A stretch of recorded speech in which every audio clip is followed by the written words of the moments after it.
This is going to be my US Nats 2025 tournament report. Um, this event did not go the way I wanted, obviously, I guess. It didn't go in exactly the way that I was proud of either. I'm not super happy with the result, but I'm pretty happy with the CC list overall. And in CC, I felt pretty good. Things felt like they were still headed in the right direction, like I was doing good stuff, and then I was still kind of in. Um, I think I might have been like a step away, but that's kind of it. Um, this was also my first event as a member of Team Ascent. I officially joined about 3 weeks ago as of recording this. I had stayed with them in London and did a little prep with them at that time um, before PT London, and I joined. I think it was right about 2 weeks before Nats. So um, that shouldn't change any of this. I should still be able to do all the content and stuff. All of this is my stuff to talk about still. So um, that's that. Uh, Going into Nats, I felt pretty good about CC. I felt okay about the Gravy Bones matchup, the Puffin matchup. I hadn't played a ton, but I felt like I had a decent game plan into like the style of deck that I expected to see from Puffin, um, where it wasn't too far off what I would expect Dio to look like. Um, and then Marlynn was going to be a little weird, but I didn't anticipate a ton of it, so I wasn't focusing on it as much. The Earth Heroes were more my concern. Florian obviously still being a tough matchup, but I think still winnable. Maybe not quite as good as I thought before the event. The Verdance matchup had gotten harder for sure. But then everything else I felt pretty okay into, or at least I was comfortable. There weren't any matchups in like the top 15 heroes where I felt worried when I was sitting down to play against them. Um, but yeah, is he gonna come here? There he is. There's Gordon. All right. Um, but yeah, and then draft I felt okay. Draft I felt better at least than I did going into London, which isn't really saying much. Um, but I felt all right. I drafted all the heroes at least like twice, and I felt pretty comfortable with what the decks should look like. And we did a little bit more organized prep for this one than we did for London. Um, that is the spacebar. Please don't. Thank you. Um, but yeah, so getting into it. Round one, we find an Azalea. This is Zane Johnson out of SoCal. Very good player. Last time I played him, he was on Lexi, and I was on Icelander, and we had a very good game, very close game, honestly. Life totals didn't quite say that, but yeah. This was, um, I think his deck kind of misfired a little bit. It just like didn't quite do what he needed. Yes, you missed me, I know. Um, he just had some awkward hands. They didn't really present enough pressure. He didn't have a super relevant Murkmire, and he never sent a red in the ledger at me. So I just kind of got to do everything I wanted to do, and eventually just outvalued him because he didn't find any of his stuff. Um, so that was round one. Kind of not any no real surprises in that game. Round two, this was Fang. This was actually a very tight game. They were online by like turn two. I'd only taken like 2 points of armor off them, really, or like maybe 4 points of armor off them by the time they were online, which is not nearly enough usually. Um, I was able to. I landed a Herald when I already had a Card and Soul, and I also had an Arclight in hand, which let me then get Shreya, draw two, play the Arclight, ponder, and end up pondering, I believe, a Herald into my arsenal. Um, and that reset their fealty stack. And from there, the game just spiraled out of control. I got up to like three angels on board or like 15 ward, and I think three angels had counters on them at some point. Like they never got back online. Like I got a full reset on the game state because of that arc light. Just because like they let one herald hit. They just like value blocked for one with dynamos instead of covering it. Um, so one slip up and I was able to get back in the game when I don't think I should have. I think that should have been a very difficult game for me to win, and I'm pretty sure I lose that game from there. Um, but I'll still take the opportunity.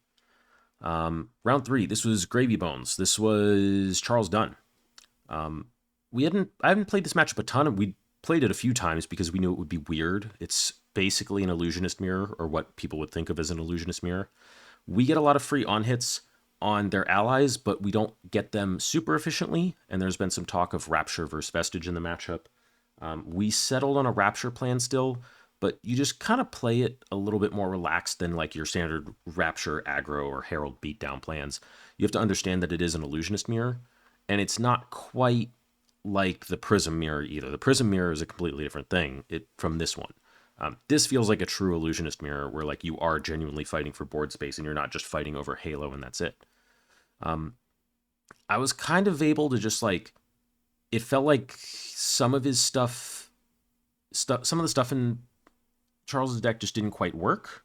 And I made some choices that he wasn't expecting. Like he had some stuff, a couple turn cycles where he was expecting me to block, and it felt like it kind of burned a card when I didn't.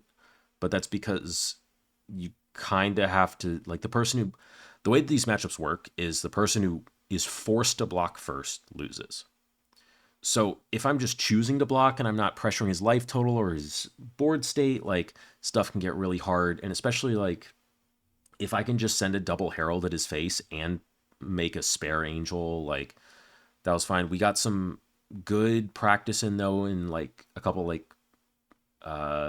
a couple of the practice games we really nailed down that like rebirthing Shreya was a big priority for us, and it was something that probably I need to like manage a little bit better and do a little bit earlier, and like specifically plan my soul around in case they're on stuff like Sunken Treasure to try and flip Shreya so we can't bring her back. That's probably something I need to work on more, but I was able to like kind of turn a corner and get Charles to start blocking down with like 2 cards when I was still at like 14. So it's hard for him to pressure my life total. And eventually just kind of ground out the game until he found a hand with 4 allies in it. So out of the 5 cards with his Gravy activation. So this felt like it went the way I expected. I don't know if that's going to stay that way. This is definitely a matchup that like I need to keep a finger on the pulse of it and how the matchup is evolving. It's one that's going to evolve very quickly, I think. And it's obviously going to be an important one. So I get this one. I go to 3-0. I'm pretty happy with it. It feels like so far I'd prepped pretty well, and I'm pretty comfortable with all the matchups that I've seen. And round 4, I hit another Fang. This was recorded as the backup match for stream. It was not aired. This was not really a game. Fang did not mark me until like his 3rd turn, and he chose to go second, and he didn't get online until like turn 8. There's not really much to say about that. Because of it, I get to play a super long setup game where I grind away his armor and I set up extra cards in Soul, and just like I am in full control of the game the entire time. I have full tempo. He sends a 0 for 4 at an ally or at an Angel, and I just get to Halo for Triumph because it has no go again. He has nothing else in hand. Like he has no way to send a dagger. Like I just get to Halo for Triumph and just eat a full turn and make another ally and then go into my turn. And I think I put counters on Angels that next turn or something. Like it wasn't a real game. They didn't air it. Yeah, it was a blowout. But we go to 4-0. We take it. In my head, I'm sitting there like, sick. I'm locked for 4-4. Means I'm not just trashing this entire day. I'm not just trashing this entire event. At this point, I'm already like pretty happy. In all honesty. Round 5, we find a Kano though. And this, I make a small mistake. I don't think it was a huge one, but it gave Kano some agency that I shouldn't have given him. And just by flipping an Angel just too early and going down on cards when I shouldn't have. But we still end up getting there. And I don't know that it actually would have changed things a ton. It just gives him the opportunity to layer damage and ward the way he wants and not necessarily the way I want. So a small mistake, but I get out of it without any serious issues. With that, we go into draft, and I feel like, okay, with this draft format. But I sit down and my pack one pick one is perk up. And I end up in Puffin down the line. But I get pack one pick one perk up, and I get past a pack with a generic and pirate missing. But there's a Buccaneer's Bounty, the Blossom of Spring card, which I'm very happy to take second. And then I get past a pack with like 2 class cards missing, and then a pack with 3 class cards missing, and then 4 class cards missing. And that's because the pirate and generic cards after that are pretty underwhelming, as is the equipment. And it felt like from my right, there's just one of each class, and it was a little dry, and I felt like I got kind of cut off from all 3 classes. So I end up with a lot of pirate cards and a lot of generic cards, and a couple other mech cards to try and go with the perk up. From the left, I get a little bit more, but not a ton. And then from the right, I'm still just kind of cut off again. And I get some decent cards, but not a ton. And I end up with a very kind of generic value-ish deck, just kind of card quality deck. I get a lot of 3 blocks. I get a decent number of 3 blocks, which actually pays off a lot. But it's not great. I'm not really happy with it. I'm just going to see what happens. My first round, I sit down across from a Marlynn. This is actually Randy Davis, who ends up top 8ing on Florian. And he has a Red Spine Manta Marlynn build, which is kind of crazy. I win the die roll, choose to go first, thinking that I have to win by deck damage. He flips Red Spine. I'm like, all right, cool. We'll see what happens. I send a 3 for 7, like rally or something, and he takes 2, gives me a gold. So in my head, all right, that's either a Scar or a Mutiny. It was a Scar.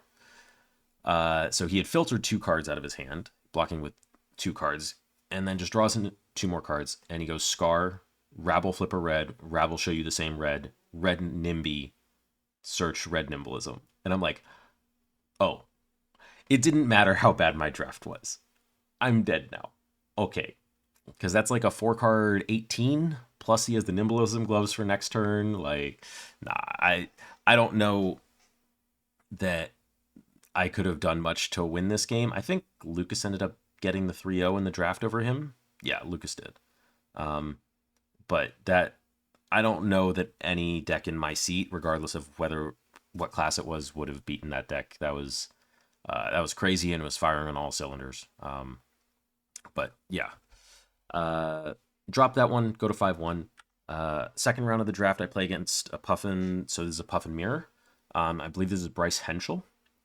I make a pretty sizable mistake towards the end of the game, and I think like I was going back and forth in this game pretty all right, and I was kind of matching value pretty well.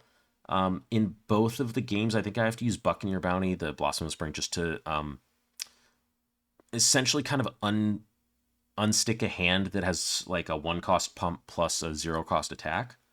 And then like no other resource cards.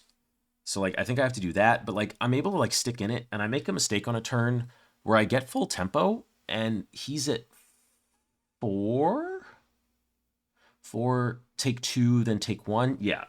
He was at 4 going into the turn. He just arsenals and passes, and I have a 4-card hand. And I have a yellow on the horizon, like and a blue, a yellow Sky Skimmer, and I think another blue, or like a blue sloop or something. I don't think it's a sloop. It might have been, actually. Yeah, I think it was a blue sloop. But I crack... Yeah, it was. I crack a gold with the on the horizon, draw into the second blue, or the second blue to go for the sloop. And then in my head, I'm like, okay, Puffin, make a cog, give Blunderbuss go again, Blunderbuss into sloop, into skimmer. And I don't fully track down that line of I have 2 resources floating, which means I should just crack another gold and draw another card, because at this time there's a decent number of cards that in my deck are still playable and are also still useful. I know I have a red chart a course. I have a red walk the plank. I think I have like 1 card that's unplayable in like a red on the horizon, but I think it's 100% correct for me to just draw the card here regardless. It's not going to make my hand any worse. And I need to put pressure on him here, because currently the way I've set up this hand, it's only going to present 9 and he can just block 6 of it and go to 1 with double 3 block, keep 2 cards plus his arsenal, and present a decent chunk of damage back. I'm at 2. I don't see this. I don't crack that gold, and I get to the end of my turn, or almost, when I have that Sky Skimmer, just the Sky Skimmer in hand. And then in my head, there's a lot less playable cards left in my deck. Because like I can't play the red Walk the Plank, I can't play the red Chart of Course. So that really punished me. Or I made that mistake and I got punished. Ended up getting punished for it. I ended up losing the game outright after making that mistake. I don't know if I win if I make that choice differently, but I know it's wrong to to not crack the gold there and draw. But that's because I didn't see far enough ahead on that turn. So I ended up losing that. I'm 0-2 in the draft, 5-2 on the day. I'm not super happy with it. This deck was not a deck I was happy to draft. I showed it to a handful of people, and they all just looked at it and looked at me and were like, oh no. And I'm like, yeah. And they're like, you just didn't see any cards better than this. I'm like, nope. So like, the deck is actually doing better than I expected it to, and the fact that I could get into a position to win that game was kind of a surprise to me. But yeah, I messed up. I fully made a mistake, and yeah, I got punished for it. We go into the last round. This is 0-2 in the pod, and we play against a Marlynn. And they're on Red Spine Manta. I don't know if they were supposed to be on Red Spine Manta or Cannon. But I just get to kind of deck value them in this game. I just get good blunderbuss into Bark and just walk the planks and this and that. I know that I miss at least 2 lines at the end of this game. One is a walk the plank that hit that should have tapped Marlynn, and they couldn't have made a Harpoon to go with their front pump. And then I missed potential. I had to go for like a skimmer blunderbuss line I put myself in a position to have to go for a skimmer blunderbuss line when I didn't. Sorry, a sloop blunderbuss line when I didn't need to. I could have gone yellow skimmer, sky skimmer, which is is base 0 for 3, but I can threaten to pump it to 4 when they're at 1, so they have to give me 2 cards. And then if they block with 2 cards, I can give it Go Again and Blunderbuss to take the 3rd card, which is the same as Sloop plus Blunderbuss. So I miss a couple lines here, and I still end up getting it. I'm up like 5 cards in deck at the end of it. They had a lot of 2 blocks, a lot of the Pirate 2 blocks, it seemed like. But yeah, I wasn't happy with this draft. With the way I played, I thought my seat was pretty cursed. The seat was bad, and I played bad. I did. I made mistakes that I shouldn't have, and I made at least 3 very significant ones that could have or did probably cost me a game. But we squeak out 6-2. We managed to get 1 win out of the draft. We're not feeling great, but we're feeling okay. We're happy with CC. We just don't want to crash and burn draft the next day. And if we can do that and we can get back into CC with a decent record, we'll be fine. That didn't quite happen. We again draft Puffin. This seat I felt was much better. I once again, I don't think I pack one, pick one perk up this time, or I might have, honestly. And I passed kind of like a generic pack to my left. There wasn't anything crazy in it, but I get past a unicycle, and I kind of just move into Puffin from there and start taking stuff. And I didn't think it dried up too quickly. I wasn't sure if we had 2 or 3 Puffins. If we had 3, the 3rd one was pretty flexible, it felt like. But I felt like I was wheeling 1 of 2s a decent amount. But we ended up with 3 Puffins, and I thought my deck was okay. I thought it was better than the day before. But looking at it during deck registration, I was not happy with it. It was fine. It was bad in different ways because it didn't block well. The deck the first day blocked relatively well. It had a decent number of 3 blocks. This deck did not. This deck had to be hitting early, and if it did, it could go. It could be fine. But it was not a super efficient deck. in terms of blocking and playing mid range. It was trying to be aggro, but then it didn't have great tools for being aggro. Um, so I don't know. I passed a couple. I in both drafts I had some picks that I wasn't super happy with. I know one full mistake in my first draft that I made, and some potential mistakes in my second one, but I'm not 100% sure. Um, but yeah, we sit down for the first round, and this is a Marlynn. This is another Red Spine Manta Marlynn, and they just had a very good deck. They had a very solid deck, and I couldn't efficiently block enough, and I couldn't really get any footing in this game. They just kind of outvalued me and ground me out. Um, they just had a better deck, and that was it. Um, yeah, I don't know. I don't remember any like glaring mistakes that I made in this game, but it is what it is. Um, Second one. This was against Gravy Bones. This was Mazar. Um, this was a game where I think I messed up pretty big. I had a really significant kind of like life and board state lead, quote unquote, where like the allies weren't sticking and like I felt like I was in control of the game, but I ended up with a hand that had a blow for a blow and a life for a life. And I just took like 11 to get this life for a life online instead of just like playing my hand super like as efficiently as I probably could have, or just like buying time. And I just like I traded so much life to play that turnout, and I don't think I needed to because I had enough gold to just go like blunderbuss into life for life and just be card efficient, be deck efficient. And I don't think I really did that. Um, but I thought I was gonna get into an end game where like I had stacked like two sloops together, and I thought I had enough gold to get there, and I don't actually think I did in hindsight. But he got to his pitch stack one turn before I did. Um, he he played it perfectly. Like he got, and his pitch stack was literally just like a couple gold draws into a Burly Bones into like one card, two cards deeper was a Barnacle that he could mill and give the Burly Bones overpower.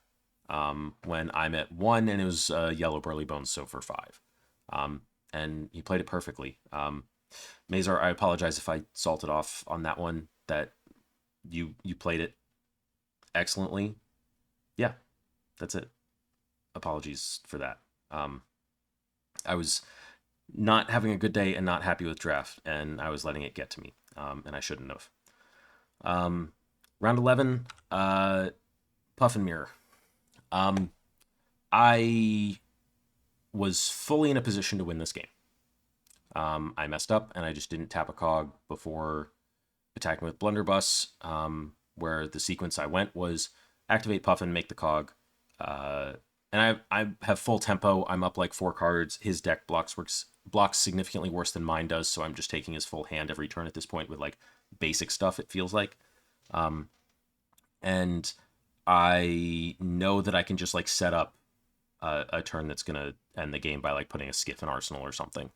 Um, and the sequence I go is activate Puffin, make a cog, pitch a card, pick up Blunderbuss, turning it to the side, and still in my hand I say to go again.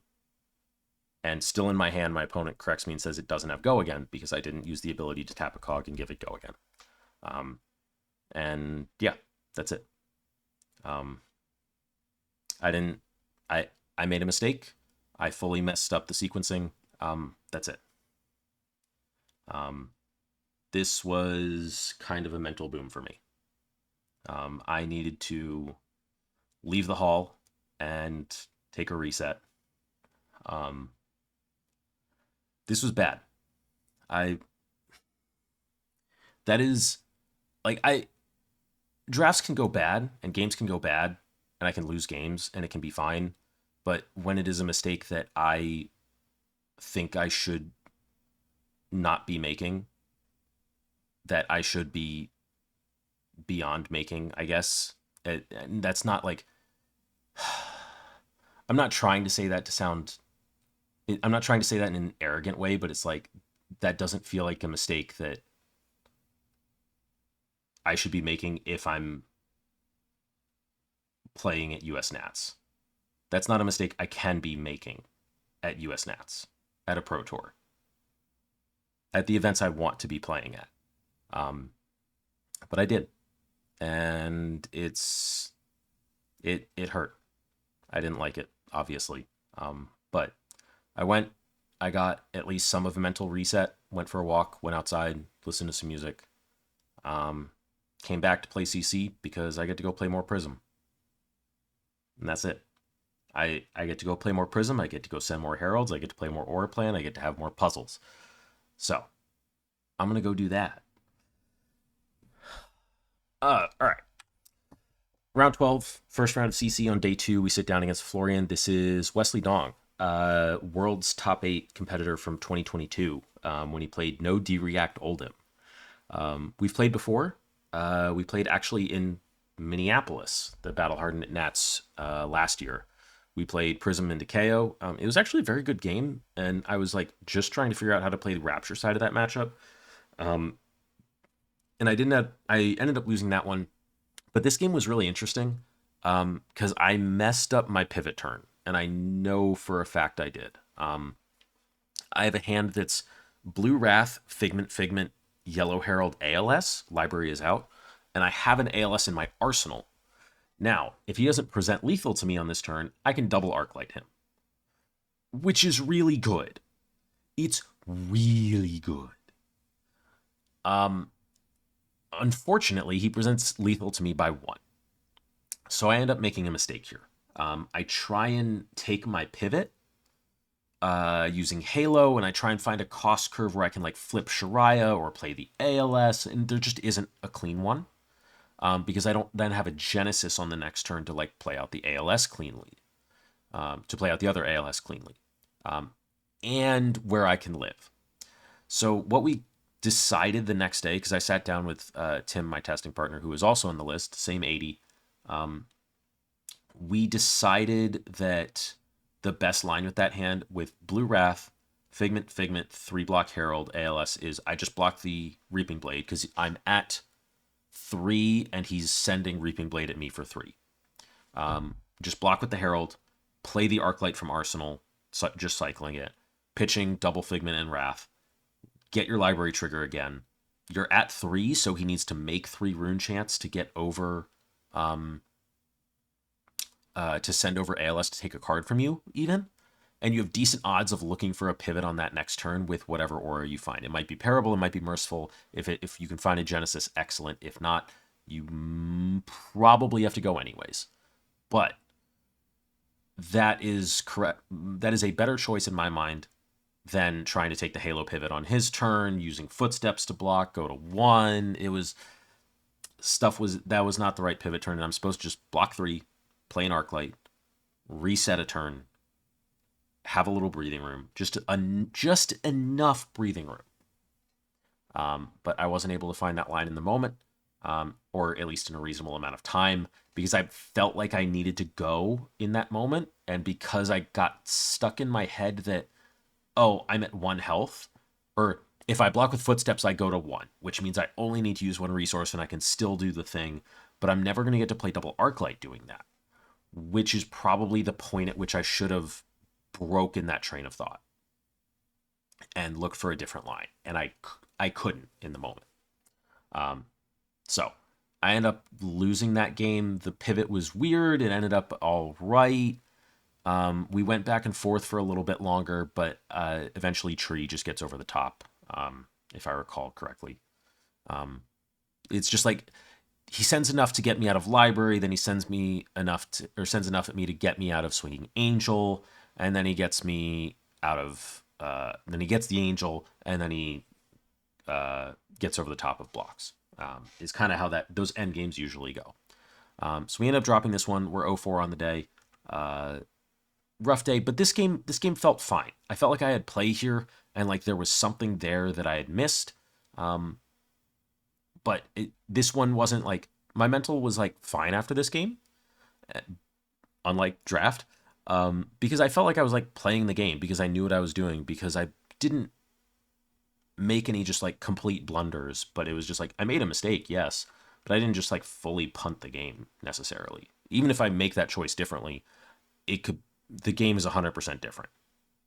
It's a completely different line, and I have no idea what it looks like even. It's not like I just like made a mistake and I can see what it would happen and I just know I win the game. This was just I made him. I couldn't find the line and I was able to learn from it. So, um, yeah, we end up dropping that one. We're now at 6-6, um, which is rough, but we're gonna keep going because we're just playing Prism at this point. We're not worried about anything else. We're just there to play a couple games. We get to play for free. We're cool with that. Round 13, we find Oscilio. This is Jeremy Chen. Used to be a Dromai player, an Enigma player, and I think I first learned of him when he was playing Phi back in like Stubby's Phi meta, I think it was. It might have been after Stubby's got banned, but he's been around for a while, and he's a very good player. This was a funny game. I win the die roll and get to choose first. I draw up and I send a Herald of Erudition pitching Light of Soul. And Light of Soul hits, so I go and get a Figment. And then he pops with a CNC. So I Halo for Triumph and go get another Figment. So then Erudition hits, it goes to Soul and I draw 2, so I get a third Figment. So then I swing an Angel, because I have spare Soul for days. And then I send a second Herald, and that hits, so I get a fourth Figment. So I have 4 Figments out on turn 0. Which is kind of funny. And his turn is like Gone in a Flash, Blink, Gone in a Flash. Which is going to clear my Angel, deal a little bit of damage to me. He holds a card in Arsenals, and I'm like, all right, a little bit of an Oscilio Clunker maybe, but we'll keep an eye out. And I go Herald, and he goes Pop with Burn Bear. Well, he says no blocks. And I'm like, pass reaction. He's like, Pop with Burn Bear. And I'm like, okay, Footsteps, second Herald, Pop with Burn Bear. And I'm like, okay. And I draw up my next hand, and it's like red, red, blue, blue. So I can only send 1 Herald on the turn. And I'm like full holding a card, and I think I have a Wrath in Arsenal, is the way it lined up. And I send a red Herald floating 1. And he says no blocks. And something about the way he said no blocks, as unlikely as it like would be to have 3 Burn Bears that early, something about the way he said no blocks told me he had the 3rd Burn Bear. And I looked down at the Wrath that I wanted to clear because the Herald doesn't have go again because I pitched a blue for it. And I was like, pass reacts. And he's like, Burn Bear. And I'm like, okay, well, that's 4 poppers gone. All right. And I arsenal the Red Herald, and he goes to his turn and does some more chip damage to me. And then I go Herald, and he goes CNC Pop. And I'm like, this is how I lose this game. This is how I lose this game. But we're dying laughing this entire time. This game is hilarious. The odds on this game are insane for everything to line up this way. And then, like, I go through that turn. I think I get the second Herald to hit and get another Angel. And he does his turn. And then I go to double Herald him again. And he CNC pops the first one. And I'm like, all right. And he's at like 21 still. It was wild at the end of like that turn. And so I go down to like 18 or something, or 14. I think it was 18. And I have like a War Tune. I have like a perfect War Tune curve of yellow, blue, War Tune 2 cost. And I have not eruditioned yet. I send the War Tune, and I fetch Shariah. It hits, going from block 1, go to 11. Yeah, he goes from 21 to 14, and I fetch Erudition, the last figment out of my deck. This is only the second time that has ever happened in my time of playing Prism, where Erudition is the last figment in my deck. I fetch Erudition, I go, and I've got a Wrath in my arsenal and a Wrath in my hand. And in my head, I'm like, I bet I can, I'm going to leave 2 floating. I bet I can draw another Herald. because I've got Wrath in hand, Wrath in arsenal, blue protection, but I have 2 floating. After if I pitch the blue to swing Shariah, and I'm like, I'm gonna gamble because there's decent odds that I hit a 2-cost Herald, and maybe this is not the correct gamble, and I'm not supposed to do this because any Herald I can pump to exactly 11. But if he just gives me like 1 block of equipment on like Flash of Brilliance or something, then it doesn't kill him. But I pitch my Herald away to swing Shariah, and I draw 2. He doesn't have a shock to like punish it. Or he doesn't want to shock because he wants it for next turn. And I draw into a yellow protection and a 3rd Wrath with 2 resources floating still. So my hand is yellow protection, blue Wrath, yellow Wrath, and my arsenal is yellow Wrath. He blocks for 1 on Lightning Greaves, going to 11. And I send the yellow protection. And he says no blocks. And I pump it to 14 with triple Wrath. And I know it's safe because all of his burn bears are gone, and he didn't block with anything that he could lightning press. And I think his turn back would have been close to 30. But he just exploded instead of me. This game was absolutely hilarious. It was hilarious. He saw all 6 of his poppers in 5 turns. And I had 4 figments out on turn 0. And then presented 22, 25 damage on the last turn. And at this point, I'm just, everything is better. I'm just having fun with the day. It was a fun game. Like, if I had missed on the Herald, I would have been like, all right, fine. I took the gamble. It is what it is. And I'd be sitting there with 3 Wraths and be like, okay. And maybe it's not correct, but I was just having fun with it at that point. That's what I needed to do.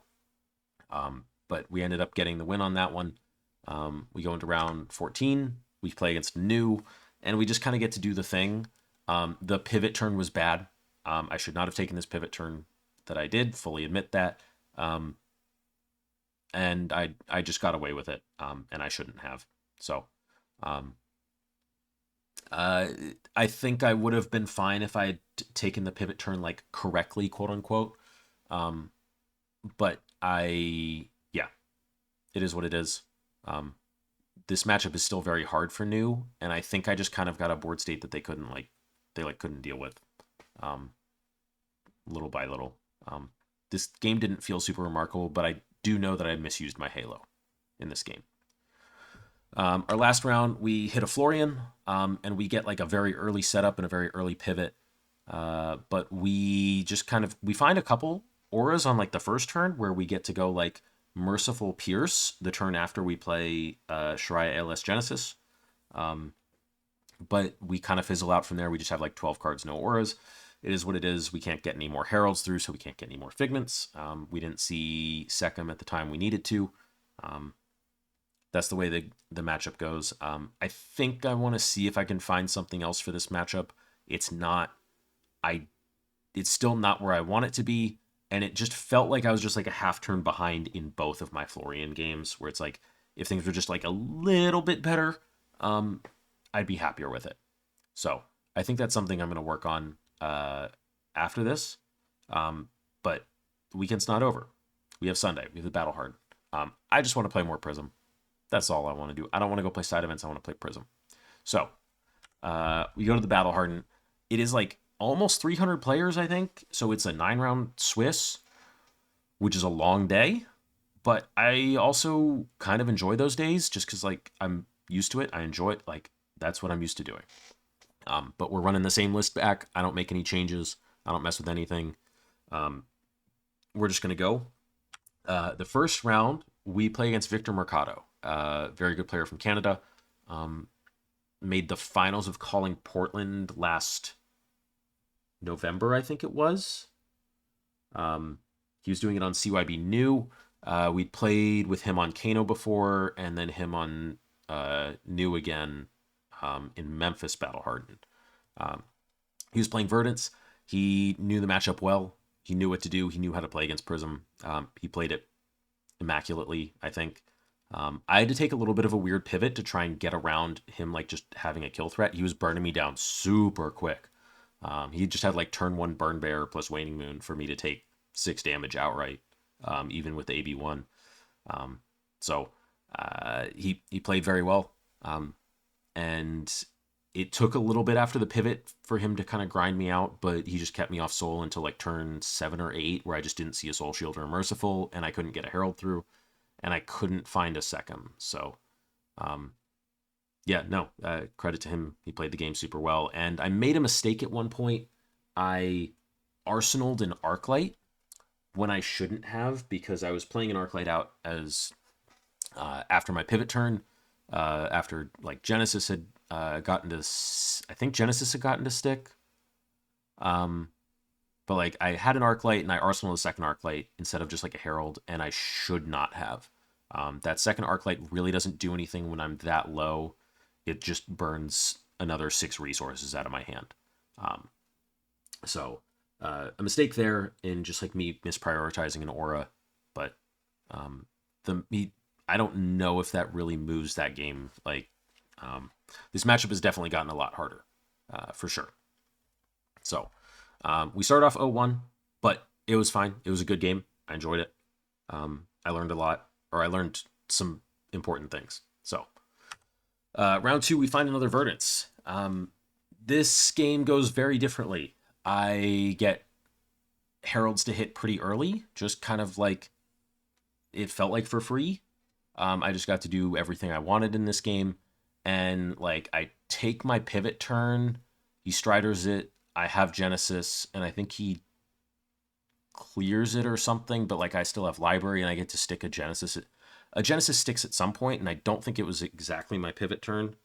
But like the Genesis sticks, then Shariah draws, and I get to play like Merciful Parable passing all in one turn. And from there, I just like grind the game out, and I get to stick up Pierce Reality as well. Or like I already had the Pierce Reality or something, but like I just got the board state. It did the thing. I got to double Pierce, and at that point, the game is like the Heralds are just too big to get around. Even like when the instant you miss on a popper at that point, like that's kind of it. This game went very differently. I got Soul early, and I got a solid pivot early, and I was able to Avalon back Shariah. So that's kind of how I am used to the matchup going, whereas the first round is how the matchup is currently can go actually very easily. But 1-1, I'm feeling pretty okay with it still. I'm just kind of doing my thing and playing Prism. So 2 aura matchups, and I love the aura matchups. Round 3, Slippy. This game, his deck betrayed him a little bit. He just like found like kind of clunky hands of like not all reacts, but like no attacks, where it's like front pumps plus this or this, like not enough reacts to make a bonds online if I didn't block. Like the shreds were pretty awkward for him in this game, and I just eventually got to, as soon as I like presented lethal, like I just got to lock him out of the game. It was a pretty standard kind of Arachne Prism match in recent experience for me. Round 4, Uzuri. This was actually a local of mine. This game was weird. I made a mistake in this game that almost cost me the game. I didn't block with my footsteps when I should have. Parable was kind of doing its thing, and a shakedown could only come in for 5 when I have an angel I can flip, and I'm anticipating flipping the angel, and I just don't block with footsteps. It was fully a mistake. That was it. Yeah. And I almost lost because of it. I had to get a little lucky at one point, but once I did, I was able to get like Aegis out and Aegis swing. So we ended up getting the pivot, but it was not a game that I was particularly happy with. I took a lot more damage early than I was anticipating. But but we ended up getting there. And I think this was another like passing Pierce merciful parable board state at one point. But A just really, really pulled her weight in this game for me. Round 5, Fang. I feel bad about this game. This was kind of a gross blowout, and it was not. I could tell it was not fun. Um, I took he was a little slow to get started on fealties and mark, and I just like full took a turn. I took 9, and he got his first fealty, and I was unmarked, and I halo for Shariah to play the Arclight Sentinel that's in my arsenal, and like halo or and then Shariah I draw 2, and Fang has no arsenal, and I draw into Erudition plus Wrath. And even if that gets popped, I still have double blue in hand to play Arclight Sentinel, and I have a Ponder. So this is literally just a free War Tune for me, or a free Second Herald. So I send the Erudition, I Wrath it over his blocks, Soul, draw 2, get another Figment, and then I send a War Tune. I think I sent a War Tune with 1 floating still. And that connects, go get another Figment, goes to Soul, and then I play the Arclight off double blue and crack Calming Gesture just to have a Spectral Shield because I had 1 resource floating, and I ponder like a yellow War Tune into my arsenal. And I think I actually declined the search on the Second Herald because I'd set a yellow War Tune on top of my deck with Rebirth or something, which is like, I didn't need to. I just wanted to guarantee that Herald there because like it locks out the game basically. And I draw up my next hand and I have the Wrath and I'm like, because it's just like it. I could tell it just like wasn't fun. It wasn't, and it wasn't an interesting game. It wasn't. It was just going to be a blowout. So like I send the War Tune, I Wrath it, and he scoops. And that wasn't a fun game. That was just like one of those draws where like there was nothing to be done, and that I don't like that. But sometimes that's Prism, and it's like if it's weird that one feels worse than like, because like some of the aura draws like feel bad, or like I can tell they feel bad for the opponent, but it's like I still feel like I had to work for it, and I didn't feel like I had to work for this draw at all, for this win at all. Like there was no work in it, even if it like, I don't know. This game didn't feel good. It was fine. Like it didn't like get to me, but it was just like that wasn't good. That wasn't why we're here. But that's also just gonna happen in TCG sometimes. It was the other side of it where the Fang deck just imploded and there was no way that draw could have won on day 1 of Nats. So we end up getting this one. We're 4-1, which is decent. I'm pretty happy with it. Everything is the deck is going well, and I'm playing reasonably well. I'm playing all right. Round 6 versus Marionette. We start out pretty hot in this game, and we get a lot of tempo and pressure early, and then we kind of slowly bleed it out a bit, and get whittled down. There's 6 poppers in the deck that we kind of have to work around, plus we start having to work around the D-reacts. This ended up being a very tight game where I think I could have made a couple choices differently in the end game, but ultimately I think it was fine because he'd given me his flick knives pretty early, and just because of the way like all the breakpoints would line up, there was like no 2-card hand that could kill me because I'd been able to keep an angel on board for a couple turns. It was a super intricate end game, and I wish it had been recorded or something, because it was just like, it was so good. This game was so good. And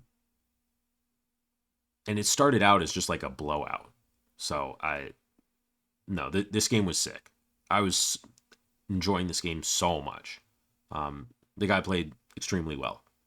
He played very tight even after going down a bunch against Prism, which is like, it's very easy to lose it, to have it fall apart. But no, he played very tight and very well. So we do end up getting there to like barely just Herald into Herald or like Angel into Herald when you're at 1 and have no 4-block D reacts or limited 4-block D reacts is very difficult to contend with. So yeah. Round 7, we find an Azalea. And this is just a slobber knocker of a game. We're just throwing haymakers left and right. Like they send like a Riddle or a Murkmire on most turns. They just like turn 1 endless for 13 plus Seek and Destroy plus Inertia plus Pop Premeditate or something. Like they had some crazy turns and their deck was doing well. It was doing the thing. And we were just like a little bit off of being in this game. I think we were literally 1 point out of this game. And it's funny because I know I made a mistake where I didn't block with the card when I was going to get Seek and Destroyed and Riddled. So I couldn't keep the card anyways. But it ended up being okay because he popped a Wartune Herald that I'd pitched a yellow for. So I had one floating and I was holding a Herald and not a Wrath. And I think he was anticipating that I was holding a Wrath since I was under red in the ledger. I fully make a mistake and just full hold a Herald, and it ends up being fine because I get to Halo for Triumph to get it, to hit and then make an Angel and like try and do something. But because I'm under red in the ledger, like it was just fully wrong for me to hold that card there, completely. So like I made a mistake and I ended up getting bailed out, but it's fine. I ended up losing. So, no, he played it very well. He played it very aggressively, like he has to, and he was hitting every turn. So, is what it is. That's the way that matchup goes. So, we're 5-2. That puts us out of top 8 contention, but that's fine. We're just gonna keep going. We got 2 more rounds to play. We're gonna have some fun with it. Round 8, we find a Kano. If you saw this online, this was Kano with 9 poppers. I wasn't surprised by Burn Bear. That's to be expected. When he popped with a Rally the Coast Guard, though, I was surprised. And he told me that I just had a look on my face of like, huh. Or something similar. Where it surprised me. It genuinely did. And I also had another thought in my head of, all right, that's the game we're playing. I'm glad I got a Genesis on turn 0 against you. So, like, yeah, if you're Kano, you can bring that much hate. You can afford to. You don't need to sideboard against anything else, really, except maybe Snag, but probably not. But, like, it makes your deck a bunch of bricks. If you try and combo me, yeah, you're going to get to chip me down, but as soon as you, like, miss, it's just, like, not worth it. It also makes me want to put Mercifuls in the matchup instead of Genesis, just because, like, and it's fully wrong. Like, Genesis is just better because it makes Rapture on at the beginning of the turn without a Herald having to hit, which is just worth 20 life or something. So we end up getting there just because Genesis is messed up and we eventually get 2 Angels to stick plus have Rapture up and available. Like, there was nothing Kano could do once we got our, like, a full Angel to stick. But that was just Genesis carrying us. But we were able to play through 9 7-power poppers because of that. So we end up picking up that one, but it's Kano Prism. It's very Prism favored. I don't think I made any significant mistakes, unlike the last time I played Kano on day 1. So none that immediately spring to mind, at least. We go to our last round, and this is a Syndra. I start off super slow, and I have 2 really awkward hands of just like the first hand just like has no damage in it. And then my second hand is triple red blue. And I end up having to just kind of block down with the hand and send a Herald out of Arsenal. I sent like a blue Wartune out of Arsenal with a Pierce on board. And he just blocks 7 and then sends an attack at the Pierce. And I'm like, okay, double Herald. And he's very aggressive. He starts, like, I think he takes this turn, presents some more damage at me, but then he's at, like, he gets to in like the 13, 14, 15 range, and he starts just blocking a lot. And it was a little weird because Syndra is just way less efficient than Prism if one of us has to block, or if one of us makes the other block. Like Syndra's way loses so much efficiency when she does, as well as he gave me flick knives. He didn't give me flick knives early. He gave up both of his daggers and then started blocking a lot, which means he can't get daggers back, which means angels get full value. And this was eventually like what I just kind of like capitalized on, and just like I was probably taking more damage than he was, but it's because I was getting to set up my like 5 card Herald hands. And it was just because he was blocking a lot, I just got to play more efficiently. And even though I traded down life, I eventually just like burned through the resources and the bastion poppers that he had. And eventually, like, I know how to play that and find the breakthrough and then push through to a win. Because you just can't block out Prism forever as Syndra. It just doesn't work.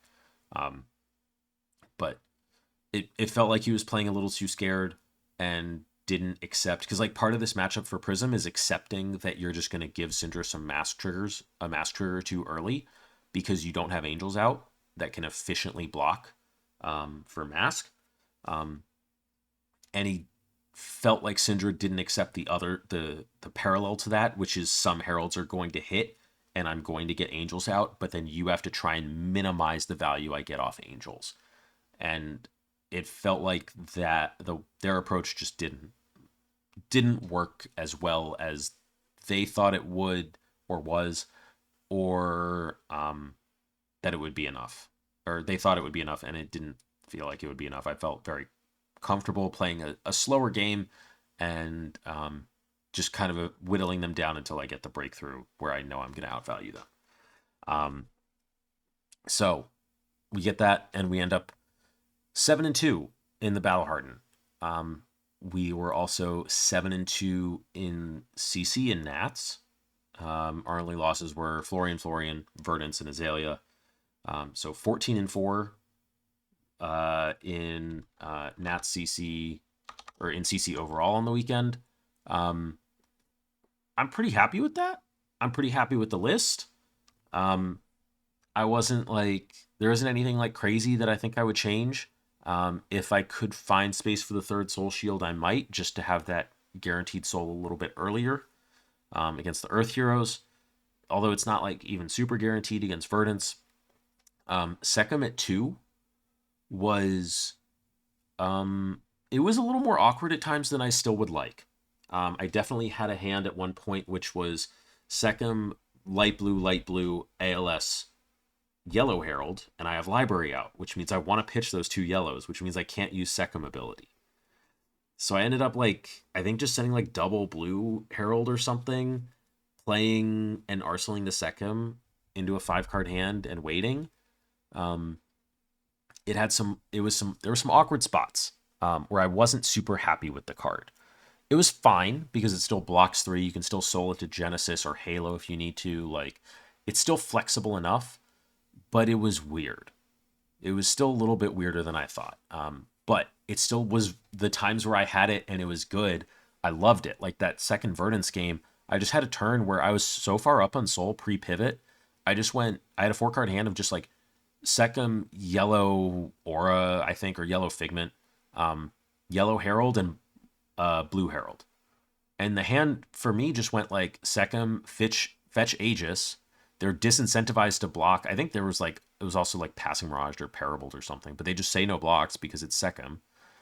And I fetch Aegis, make a Spectral Shield, flip Aegis, swing Aegis with ability, make 2 more Spectral Shields. And I just like gained a ton of life for the second play, just guaranteeing me the Angel out.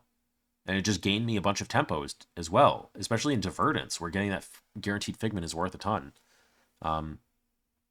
I don't know. The card was a little weird, and it's something I want to keep working with and seeing if there's like something I need to fine tune in the build. One thing I do that has been like kind of called out is my red count. It is up to 14 total, and into aggro matchups, it is the full 12. This is something that I've been working on kind of for the last probably month at this point. I sat down and did some math because I wanted to try and get an estimate of how much value you lose when you don't have a yellow in your hand. And if we could increase our red count, because there was something funny happening when people would just be like, when you send a red herald and someone's like, gosh, I wish this was yellow 6. And it's just like it ends up hitting because they can't efficiently block it because it's a 7 instead of a 6. And I still don't, I'll come back to why Ravages later. But just like the difference between a red herald and yellow herald carries some value in terms of how often it hits, which means how often it goes to soul, which means how often you get figments, how often you get angels.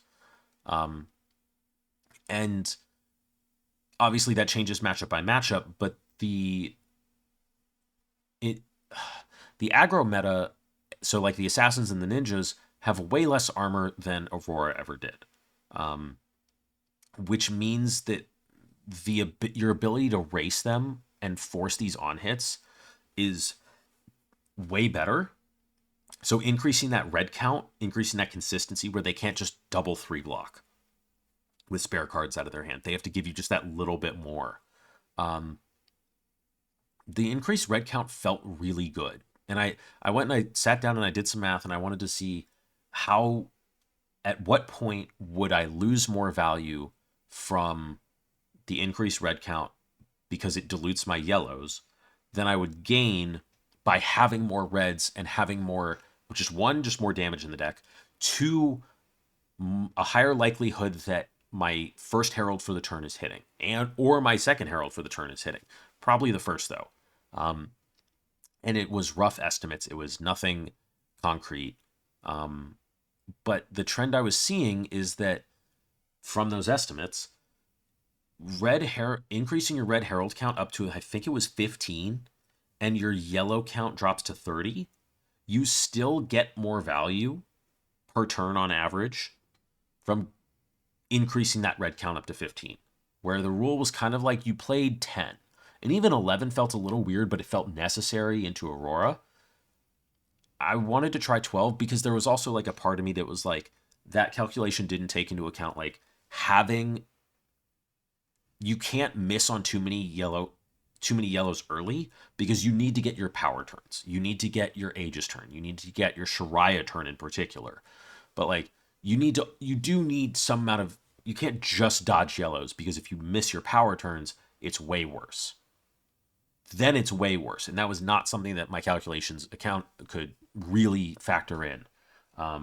But I was really happy with this red count. I was really happy with it. And my buddy Tim, who was on the deck, and I worked with him primarily for this, he was on the same 80. He was very happy with the red count. And I think we were both very happy with the list overall. But this is something I want to explore more, and something I want to talk about in probably an upcoming video on kind of deck building and like the different ratios in the deck, or the different like card types and like how many of each I'm looking for in the deck. But this is a big one that I've been really happy with in terms of the 12 Red Heralds. It's felt really good. Now, Ravages versus Tenacity. Oh, we love this question. We love this question. And I have no clue. I have no clue what the answer is. I don't have a good way to answer it. Because the fundamental question to me is, does Tenacity hit significantly more often than Ravages? So much so that it outweighs the 2 value you lose? And the answer is, I don't know. And the second answer is, I don't know how to figure it out. Because there is some amount of time that Tenacity will hit that Ravages won't. And that is, I value that very highly. But I don't know how to math it. And Ravages as a 7 has done very well for me. I think I put Ravages slightly higher at the moment with Fang's meta share going into this event. and potentially Kasai's, depending on how I wanted to. I don't think I would be running this into Kasai, but like 6 dominate is not quite as good as 7, where it demands, like, it looks for like double 3 blocks plus a 1. Um, it was weird. The assassins are more likely to have black text, so like there's a little 1 sitting there, and if they give a 2 on their helmet, they can cover that pretty cleanly. But then you're burning the armor earlier. Everything gets weird. And then I guess the next question that's funny is, why yellow tenacity then over yellow ravages? And that's for a different. So this is for aggro. Yellow tenacity is for aura plan.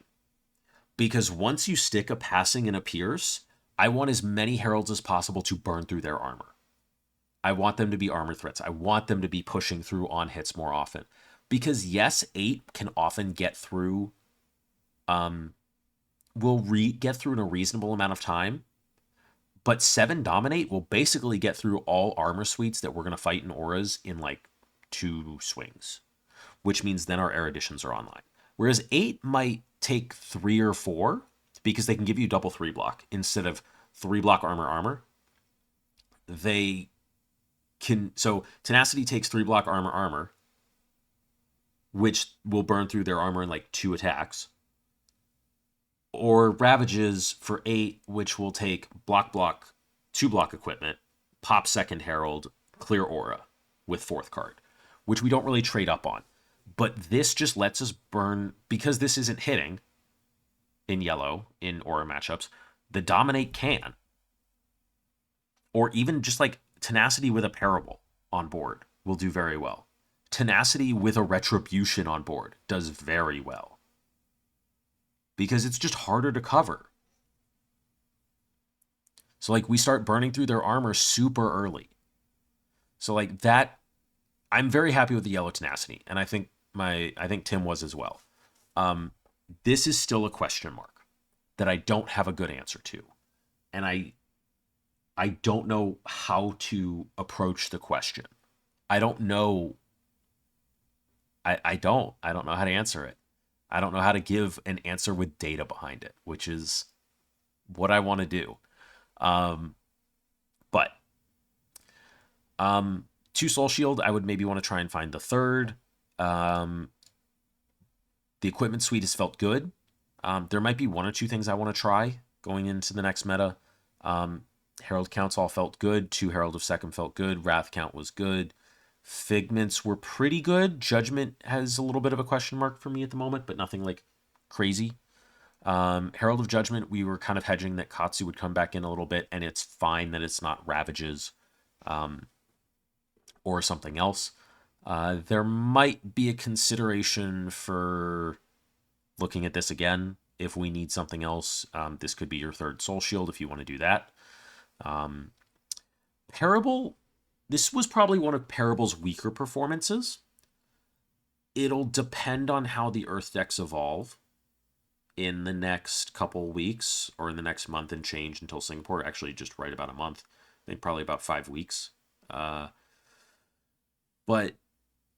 I still like Parable. That doesn't mean this is the meta for it. It can make the aura plans awkward not having it. And it makes me want to look at like other stuff for the aura plans. Like, do we need to put reprimands back in as ways to get heralds through? Because we need to get figments out.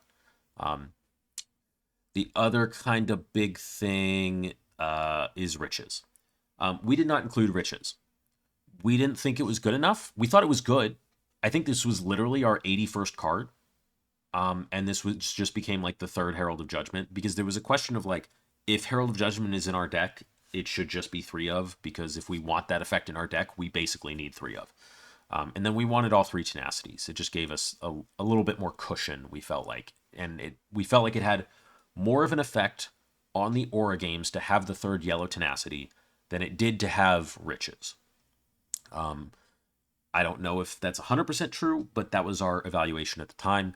And this is something I'm going back and looking at more, because this card is just crazy. It does so many little things for the deck. It does so many little things. This is something that I will come back to and talk about more when I get back into the tech cards videos, talking about generics in particular. But yeah, this was card number 81. I had a copy for me. I had a copy for Tim. We were ready to put it in our deck until we sat down last Monday before we both flew out to Vegas, and said it's not quite enough. It's not quite enough for us at the moment. And we might have been wrong on that, but it wasn't quite there. And I didn't really miss it, it felt like. But it's also legendary keyworded, so maybe it's hard to really evaluate that properly. But yeah, I think I'm going to leave it there. That's the list and the breakdown. I have a couple, I for sure have some videos planned based on Nats. I'm going to do VOD reviews of the Prism games on stream. I believe there were just the two that were Andrew's. I'm going to sit down with Andrew and do the VOD review with him, get some of his thoughts. I have some. I've gotten to watch them once. I'm going to go back and watch them again before I do that. So that should be coming out. Well, that'll come out soon, but that is in the works. And then I'm going to try and record all of those tech card videos at once, to at least fill out the rest of those. And then while those are going up, I'm going to work on a video on kind of the deck building and the ratios of the deck, or not really the ratios, but the different types of cards in the deck, and the core of it. So like why these three heralds are always in all of them. So like the things that I like look for in deck building in Prism. Make that video and then get back to the written guide, which I got to get a decent chunk of done. I still have a lot to go, more than I anticipated, but yeah. All right. I think that's it for this one. A bit longer than I expected, but we had a battle hardened to cover as well, and some interesting changes for the deck. So yeah. If you made it this far, thank you for watching. I appreciate it. And I'll be back soon with some VOD reviews with Andrew. Peace.